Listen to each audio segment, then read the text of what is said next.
kami yang saya kasihi. Bagaimana kabarnya pada hari ini? Mudah-mudahan kita semuanya dalam keadaan yang sehat ya. Perkenalkan, nama saya Sylvia Fania Purba. Saya berasal dari Stasi Santo Crispinus Jatioso, Paroki Santo Padre Pio Helvetia Medan. Pada hari ini, saya ingin menceritakan sebuah kisah tentang Yesus yang memanggil murid-murid pertamanya untuk mengikut Dia. Kisah ini diambil dari kitab Matius bab 4 ayat 18 sampai 23. Sudah siap untuk mendengarkan?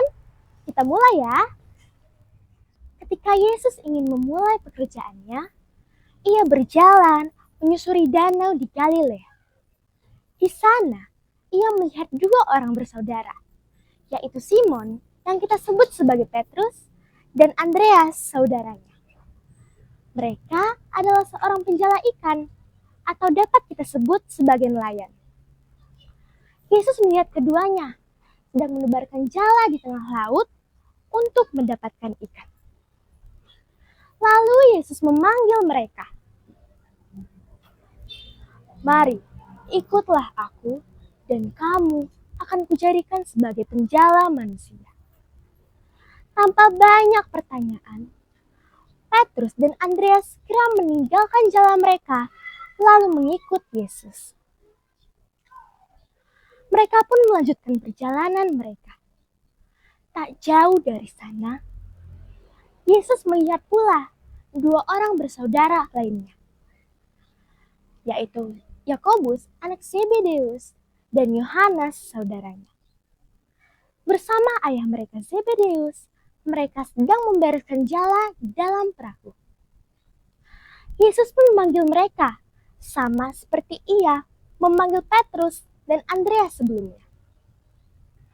Lalu Yakobus dan Yohanes segera meninggalkan perahu dan ayah mereka, lalu mengikuti Yesus.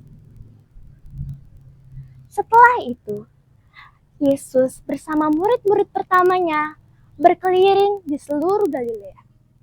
Mereka mengajar di rumah-rumah ibadat dan memberitakan Injil-Injil Kerajaan Allah. Dan ia melenyapkan segala penyakit yang ada di bangsa-bangsa itu.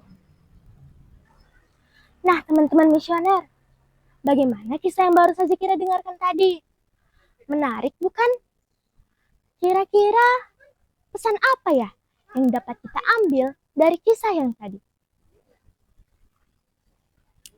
Dari kisah tadi, kita belajar bahwa Yesus memanggil orang-orang sederhana untuk mengikut Dia dan menjadi muridnya.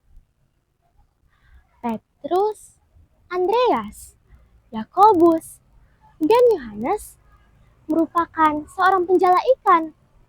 Pekerjaan yang sederhana pada masa itu. Tetapi teman-teman, Yesus tidak melihat pekerjaan kita, melainkan Yesus melihat hati kita yang tulus dan mau percaya untuk mengikut Dia. Yesus juga memanggil kita sebagai penjala manusia yang mau memberitakan kabar baik bagi sesama kita. Hal sederhana yang dapat kita lakukan dalam kehidupan kita adalah dengan berbuat baik, jujur, rajin berdoa, rajin belajar, dan saling mengasihi kepada sesama kita. Mari teman-teman, kita bisa meniru sikap murid-murid pertama Yesus yang mau mengikut Yesus untuk memberitakan kabar baik pada setiap orang. Demikianlah tutur kitab suci saya. Terima kasih untuk teman-teman.